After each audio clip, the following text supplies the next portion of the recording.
Nagsuri na si VACC Chairman Dante Jimenez sa mga maestrado ng Korte Suprema.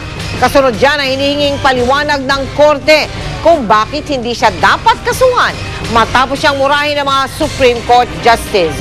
Nakatutok si Sherry Ann Torres. Kayong mga PI kayo! Kayong mga justices dyan! Ito ang reaksyon ni VACC Chairman Dante Jimenez nang malaman na inabsuelto ng Korte Suprema ang grupo ni Hubert Webb sa kasong Visconde Massacre. Dahil dito, kailangan magpaliwanag ni Jimenez kung bakit di siya dapat i-contempt ng kataas-taasang hukom.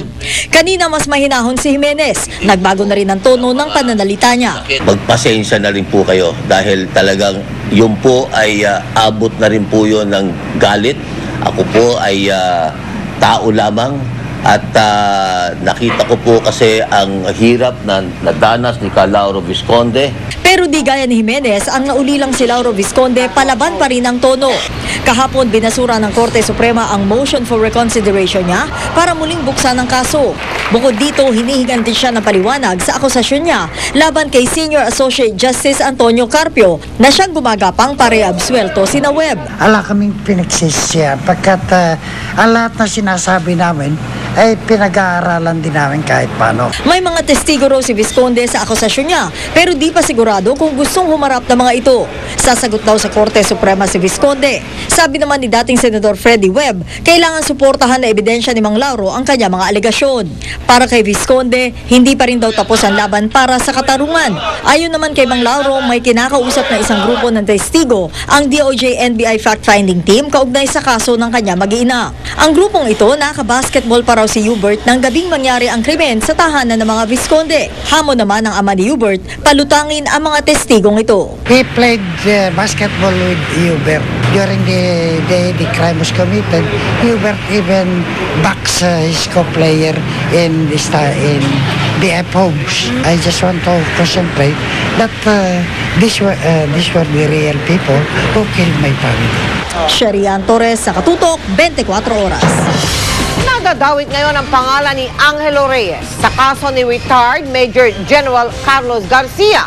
Sa privilege speech ni Senador Jinggoy Estrada, sinabi niya imposibleng hindi alam ni Reyes ang pagkamkam umano ni Garcia ng mahigit 300 milyong pisong pondo ng AFP. Si Reyes ang Defense Secretary noong mga panahong sinasabing ginawa umano ni Garcia ang pangungurakot. Hindi rin napigilan ni Senadora Miriam Santiago ang kanyang galit kay Reyes. Kung wala siyang alam pala, ganyan pala kalaki ng pera ang ninanakaw, ay di, pala yung Reyes na yon. He is admitting his stupidity. This man is one of the greatest morons in Philippine history. Umalma naman si Reyes sa mga nag-uugnay sa kanya kay Garcia. Naniniwala rin si Reyes na pinepersonal na siya sa usapin. Handa raw si Reyes na umarap sa anumang investigasyon at maging sa lifestyle check.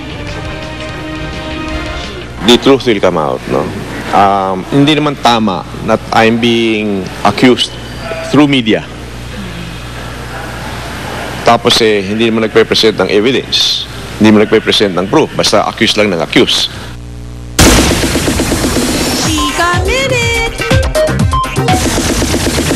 Matapos mag-no-show ng 3 beses, sumipot na sa wakas sa pagdinig sa Bukawi Municipal Trial Court ang aktor na si Baron Geisler. Kaugnay ito ng kasong isinampa sa kanya ni Yasmin Curdy na nag-ugat sa umano'y pambabastos sa aktres ni Baron sa isang taping noong 2009. Naging emosyonal pa si Yasmin dahil sa patuloy na pagtanggi ni Baron sa kanya umanong ginawa. Nagulat naman si Yasmin dahil maging ang aktres na si Cherry Pie Picache ay inireklamo ng pambabastos umano si Baron. Ipinaubayo naman ni Baron sa kanyang abogado ang pagtugon sa mga reklamo, pero nakahanda raw siyang harapin ang mga ito. Wala akong masabi. Nagugulat lang ako sa lahat ng mga pangyayari. Akin lang po gusto kong magtrabaho. Magsalita.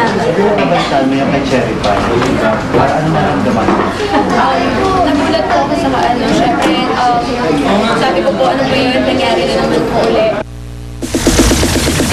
Good news naman sa fans ni Janet Jackson, tuloy na po ang kanyang live performance sa Pilipinas. At dito pa niya napiling i-launch ang kanyang concert tour na pinamagatang Number Ones Up Close and Personal. Gaganapin ito sa PICC Plenary Hall sa February 4 bilang celebration ito ng ilang milestone sa kanyang career. Kabilang ang paglabas niya sa pelikulang Why Did I Get Married 2, pag-release ng kanyang first book na True You, at pagkakaroon niya ng 35 number 1 hits. Media partner ang GMA Network sa naturang concert kung saan may role ang fan sa pagpili ng songs na ipe-perform ni Janet. Limited seats. Book I'm now. very excited. Your voices are so important to me, and I'm looking forward to seeing all of you. And I love you guys. You guys are the best.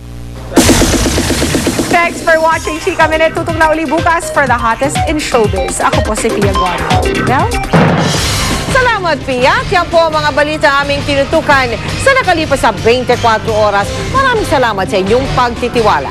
Sa ngalan ni Mike Enriquez, Michael Fahatin, at Pia Guanyo mula sa Tahanan ng Katotohanan, ako po si Mel Tiangco.